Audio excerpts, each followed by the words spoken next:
आणि एक महत्त्वाची बातमी, काश्मीरमधील पर्यटकांना विमानं सध्या उपलब्ध नाहीयेत। पुण्यातील पर्यटनासाठी गेलेले अनेक प्रवासी सध्या अडकून पडलेले आहेत। श्रीनगरमध्ये हे प्रवासी आता अडकून पडलेले आहेत। त्यांना तात्काळ विमान उपलब्ध करून द्यावं अशी मागणी आता सगळ्या पर्यटकांनी सरकारकडे केलेली आहे। आताची ही सगळ्यात महत्त्वाची आणि मोठी बातमी आपण पाहतोय। काश्मीरमधील पर्यटकांना सध्या विमानं उपलब्ध होत नाहीये। पुण्यातील पर्यटनासाठी गेलेले अनेक पर्यटक या ठिकाणी अडकून पडलेले आहेत। श्रीनगरमध्ये काही पर्यटक आता अडकून पडलेले आहेत। तात्काळ विमान उपलब्ध करून देण्याची मागणी देखील आता केली जाते, कारण दहशतवादी हल्ला झाला। सगळ्या पर्यटकांमध्ये भीतीचं वातावरण आहे। हे पर्यटक धास्तावलेले आहेत आणि त्यांना त्यांच्या मायभूमीमध्ये आता परतायचंय, मात्र विमान उपलब्ध नाहीयेत। त्यांनी सरकारकडे या संदर्भातली मागणी केलेली आहे। आम्ही सर्व पुणेकर श्रीनगर ट्रिपसाठी आलेलो होतो। आमचं फ्लाईट तिकीट अजून 3 दिवसानंतर आहे आणि सध्या सिच्युएशन इथे एकदम पॅनिक आहे। आम्ही श्री आनंद दवे यांच्या मार्फत श्री मुरलीधर मोहोळ साहेबांना नम्र विनंती करत आहोत की आमचं फ्लाईट तिकीट रिशेड्यूल करून आम्हाला लवकरात लवकर श्रीनगरमधून बाहेर काढण्यात यावे, ही नम्र विनंती।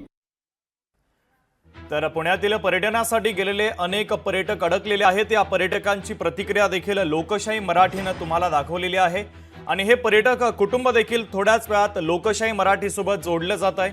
आपण थेट जातोय।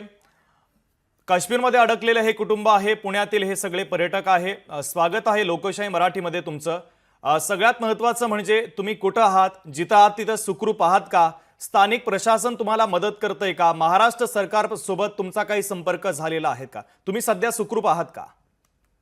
आम्ही सर्वजण आता श्रीनगरमध्ये सुखरूप आहोत। 2 दिवसापूर्वीच आम्ही पहलगाम येथे होतो। येथे वातावरण एकदम शांत आणि एकदम आनंदी वातावरण होतं। पण आम्ही आता श्रीनगरमध्ये आहोत, अतिशय सेफ आहोत आणि इथे लोकल लोकांची खूप मदत होते आम्हाला। म्हणजे मूळ काश्मीरी लोकांचा यामध्ये यंदा सगळ्यांचा विरोध आहे असं आम्हाला दिसतंय, पण परिस्थिती खूप तणावपूर्ण आहे।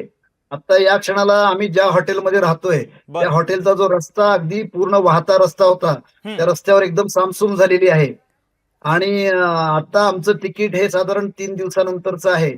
पण आता इथे आम्ही कुटुंब सहित आहोत। कल्याणकर कुलकर्णी कुटुंब आम्ही इथे आहोत, पारगावकर कुटुंब इथे आहेत आणि आम्हाला इथून 3 दिवस थांबणं म्हणजे आता फार तणावपूर्ण होतंय आणि पुढे काय होईल याची अवस्था म्हणजे कल्पनाच करवत नाहीये। जे काही घडलंय आणि ज्या पद्धतीने पर्यटकांना धर्म विचारून मारलं गेलेलं आहे, त्यामुळे आम्ही सगळे आता पॅनिक सिच्युएशन मध्ये आहोत। त्यामुळे आम्ही सर्व नम्र विनंती करतोय प्रशासनाला, विशेषतः आपले पुणेकर नागरी उड्डयन मंत्री श्री मोहोळ साहेबांना विनंती करतोय की आमचे तिकीट त्यांनी रिशेड्यूल करून द्यावेत, म्हणजे आम्ही अगदी सुखरूपपणे पुण्यामध्ये परत फिरू। अगदी तुम्ही जी मागणी केलेली आहे ती मागणी सरकारपर्यंत लोकशाही मराठी पोहोचवते। तुम्ही आमच्यासोबत असेच जोडलेले राहा। पुढे देखील तुमच्यासोबत चर्चा करायची आहे। सध्या त्या ठिकाणच्या स्थितीची माहिती देखील घ्यायची। मात्र जाधव कुटुंब देखील आपल्यासोबत जोडलेलं आहे, त्यांच्यासोबत देखील आपण संवाद साधूया। तुम्ही ज्या ठिकाणी आहात त्या ठिकाणी सुखरूप आहात का? हल्ला झाला त्यावेळेस तुम्ही कुठे होते? आता काही संपर्क सरकारसोबत तुमचा होतोय का? स्थानिक प्रशासनाच्या वतीने तुम्हाला काही मदत केली जाते का? नमस्कार, मी धनंजय जाधव, माझी पत्नी पूजा जाधव। कालच आम्ही आलो होतो सकाळी, परंतु आल्यानंतर दुपारी साधारणतः हा प्रसंग घडला। हा घडल्यानंतर मुळातच सामाजिक संघटनांशी संलग्न असल्यामुळे राजकीय पक्षाला एक की आपण यातनं बाहेर जाण्यापेक्षा, पॅनिक होण्यापेक्षा आपण लोकांना मदत करू शकतो या भावनेतनं महाराष्ट्र म्हणजे या देशाचा आर्मीचं जे मेन बेस आहे श्रीनगर मधलं 15 कॉर्प नावाचं, ज्या ठिकाणी आर्मीचं बेस आहे, ज्या ठिकाणी आता जे काय हल्ला झाल्यानंतरचे जे रुग्ण आहेत किंवा मृत आहेत यांना आणलं जातं, अशा 15 बेस कॅम्प मध्ये काल आम्ही होतो। आजही आम्ही त्या ठिकाणी असणार आहोत। त्या ठिकाणची हॉस्पिटलाइज यंत्रणा आम्ही पाहिली। अतिशय चांगल्या पद्धतीने तिथलं प्रशासन आम्हाला सगळ्यांना सहकार्य करते। त्या ठिकाणी असणारी यंत्रणा मदत करते आहे। अमित शहा देखील गृहमंत्री साहेब त्या ठिकाणी आलेले आहेत। आजही आपण तुम्ही पाहिला असेल की त्यांचा दौरा त्याच ठिकाणावरून सगळ्या गोष्टी चालू आहेत। माझी खरं तर पर्यटक म्हणून असेल, एक सामाजिक कार्यकर्ता म्हणून असेल, पर्यटकांना विनंती आहे की आपण पॅनिक होण्यापेक्षा एकमेकांना सहकार्य करू, एकमेकांना मदत करू। त्याचबरोबर आमचे जे काही या ठिकाणी रिलेशन्स मिलिटरीच्या अधिकाऱ्यांसोबत बॉन्डिंग झालेले आहेत, हॉस्पिटलच्या प्रशासनाशी बॉन्डिंग झालेली, एकमेकांना आपण सहकार्य करू शकतो। प्रशासन म्हणून मुख्यमंत्र्यांशी देखील आम्ही संपर्क साधला, ते देखील सहकार्य करत आहेत। आताच मुरली मोहोळ साहेबांनी देखील सांगितले ही सगळी यंत्रणा आणि या ठिकाणचा विशेष म्हणजे या ठिकाणचा काश्मीरी नागरिक जो आहे तो या सर्वांच्या विरोधामध्ये आहे की जो हल्ला झाला या सगळ्या त्याला माहिती आहे की त्याची उपजीविकेचं साधन हे पर्यटक आहे। त्यामुळे झालेल्या भ्याड हल्ल्याचा आम्ही निषेध व्यक्त करतो। पुढचे 5 दिवस देखील आम्ही याच भागामध्ये असणार आहोत। पूर्ण पद्धतीनं आर्मीशी, हॉस्पिटल यंत्रणेशी, पर्यटकांना सहकार्य करणं, यासाठी आम्ही पुण्याला येण्यापेक्षा काश्मीरमध्ये, श्रीनगरमध्ये थांबून लोकांना मदत करणार आहोत. अगदी धनंजयजी, तुम्ही जी भूमिका घेतलेली आहे खऱ्या अर्थानं ती भूमिका महत्त्वाची आहे. काश्मीरमध्येच थांबून महाराष्ट्रातील जे पर्यटक अडकलेले आहेत त्यांच्या मदतीसाठी तुम्ही कार्य करणार आहात. लोकशाही मराठी तुमच्या कार्याचं कौतुक करते. मी तुमच्याकडे पुन्हा एकदा येतोच, मात्र पुण्यातील जे पर्यटक अडकलेले आहेत त्यांच्याकडे मी जातोय. ज्यावेळेस हा सगळा हल्ला झाला त्यावेळेस नेमके तुम्ही कुठे होते? कारण अचानक हे सगळं झालं आणि सगळ्या पर्यटकांमध्ये भीतीचं वातावरण पसरलेलं होतं. अचानक दहशतवादी आले आणि त्यांनी बेधुंद असा गोळीबार केलेला होता. हल्ला झाला त्यावेळेस तुम्ही कुठे होते नेमके?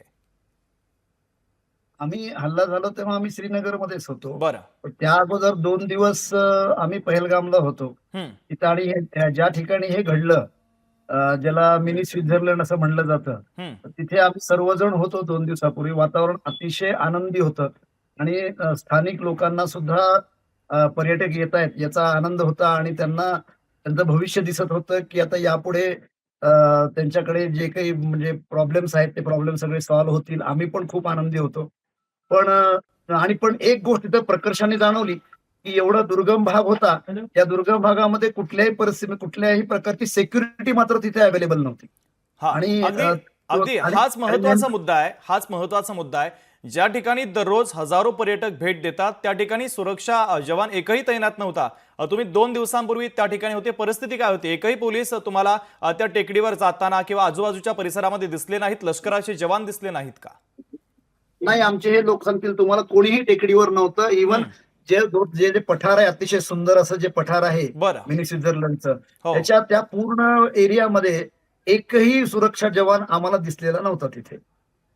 अगदी. मग तुम्ही ज्यावेळेस 2 दिवसापूर्वी त्या ठिकाणी गेलात त्यावेळेसची परिस्थिती नेमकी कशी होती? पर्यटकांमध्ये काही भीतीचं वातावरण वगैरे त्यावेळेस होतं की नाही? नाही, अजिबात नाही, अजिबात नाही. एकदम अतिशय छान वातावरण होतं. लोकल पब्लिक सुद्धा खूप आनंदी होती आणि असं कधी वाटलंच नाही की पर्यटकांवरती असा भ्याड हल्ला होऊ शकतो, असं कधी वाटलंच नाही. अगदी. त्यामुळे आज परिस्थिती, आम्ही श्रीनगरमध्ये आता असलो तरी आम्ही सुखरूप आहोत. आता या क्षणाला हॉटेल प्रशासन पण आम्हाला खूप चांगलं पाहुणचार देत आहे, त्याचाही काही प्रॉब्लेम नाहीये.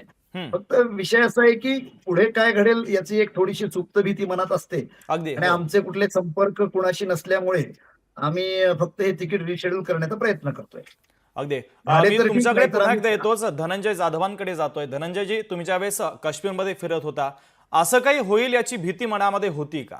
अचानक हे सगळं झालं. नाही, आपण जर पाहिलं तर आल्यानंतर इतकं गुण्यागोविंदाने सर्वजण नागरिक या ठिकाणी फिरत होते. त्या ठिकाणचा आमचा कार चालक आम्हाला सांगत होता की गेल्या 4-5 वर्षापासून कुठल्याही पद्धतीचे हल्ले नाहीयेत. काश्मीरचं जनजीवन अतिशय चांगलं चाललंय. उपजीविका सगळ्यांची चांगली चाललेली आहे. माझ्या पत्नीसोबत यांनी त्यांची सहकार्याने ते सगळं संपर्क साधला. त्याच्या कुटुंबाची परिस्थिती सांगितली. तुम्ही आमच्यासाठी देव आहात आणि आमच्यावर जर काय प्रसंग असेल तर आम्ही. बरं. धनंजयजी, यांच्याशी आपला संपर्क काहीसा तुटतोय. आपण पुन्हा एकदा तो संपर्क करण्याचा प्रयत्न करूया. मात्र कल्याणकर कुटुंब देखील आपल्यासोबत आहे, त्यांच्याकडे मी पुन्हा जातोय. तुमची महाराष्ट्र सरकारसोबत काही संपर्क झालाय का? तुम्हाला कधीपर्यंत महाराष्ट्रामध्ये आणण्यात येणार या संदर्भात काही स्थानिक प्रशासनानं तुमच्यापर्यंत निरोप पोहोचवलेला आहे का? संपर्क झालेला आहे. फक्त आम्हाला असा सल्ला दिला गेलाय की आम्ही जम्मूला जावे आणि जम्मू पर्यंत आम्ही बाय रोड जावे. आणि बाय रोड पण सध्या परिस्थिती म्हणजे काय म्हणतात, दुष्काळात 13वा महिन्याप्रमाणे जम्मू पर्यंत रस्ता पण जे क्लाउड बस्टिंग झालेला आहे त्यामुळे तो भूस्खलन झालेलं आहे, त्यामुळे तो रस्ता शक्यच नाही जाणं. पण दुसरा राजौरी मार्गे एक रस्ता आहे आणि इथं स्थानिक बीजेपी कार्यकर्त्यांनी आम्हाला एक संपर्क दिलेला आहे की तिथे ते आम्हाला तिथं ह्याच्यापर्यंत जम्मूपर्यंत पोहोचवतील आणि जम्मूच्या पुढे मात्र मग तिथून बाय एअर आम्ही पोहोचवण्याची व्यवस्था करण्याचं त्यांनी आम्हाला सल्ला दिलेला आहे. आम्ही त्यावर अजून विचार केलेला नाहीये, कारण बाय रोड जाणे सुद्धा थोडंसं रिस्की वाटतंय. अगदी. त्यामुळे आम्ही त्यापेक्षा मग इथंच 2 दिवस हॉटेलमध्ये काढणं हे आम्हाला जास्त योग्य वाटतं, कारण इथं तशी काही आम्हाला अशी सिच्युएशन गंभीर वाटत नाहीये श्रीनगरमध्ये तरी. अगदी. अगदी तुम्ही म्हटल्याप्रमाणे परिस्थिती काहीशी गंभीरच आहे. तुम्ही ज्या हॉटेलमध्ये मुक्कामी आहात, अनेक पर्यटक अनेक हॉटेलांमध्ये मुक्कामी आहेत. त्या हॉटेलांच्या परिसरामध्ये आता लष्कराच्या वतीनं काही सुरक्षा वगैरे पुरवण्यात आली आहे का? नाही इथे काही मी कुलकर्णी बोलतोय. हा, बोला, इथे बोला. काही हो. नाही. इथे मुळातच श्रीनगरमध्ये दर 100 फुटाला सोल्जर्स आहेत. हो हो आणि ते पूर्ण त्याची जबाबदारी त्यांनी घेतलेली आहे. त्यामुळे इथं काही भीतीदायक कुठलंच वातावरण नाहीये. हम्म. प्रश्न असा आहे की फक्त इथून आता आज त्यांनी काश्मीर बंदचं आवाहन केल्यामुळे बरीचशी दुकानं बंद आहेत. छोटे मोठे व्यवहार चालू आहेत. स्थानिक आम्ही दुकानदारांना भेटलो तर ते दुकानदार म्हणाले आम्ही समाविष्ट होणार नाही याच्यामध्ये, कारण आमची रोजीरोटी आहे याच्यावर. तुम्ही लोकांनी 2 रुपयाची खरेदी केली तर आम्हाला काहीतरी चरितार्थ चालेल, बरं. असे बरेचसे दुकानदार म्हणतात. आम्ही फिरलो बंद स्थितीमध्ये पण बँका चालू आहेत, टॅक्सी चालू आहेत, लोकल ट्रान्सपोर्ट सेवा चालू आहे आणि काही दुकानं चालू आहेत, काही बंद आहेत, हॉटेल्स चालू आहेत. त्यामुळे तसं काही इथे मेजर प्रॉब्लेम नाहीये.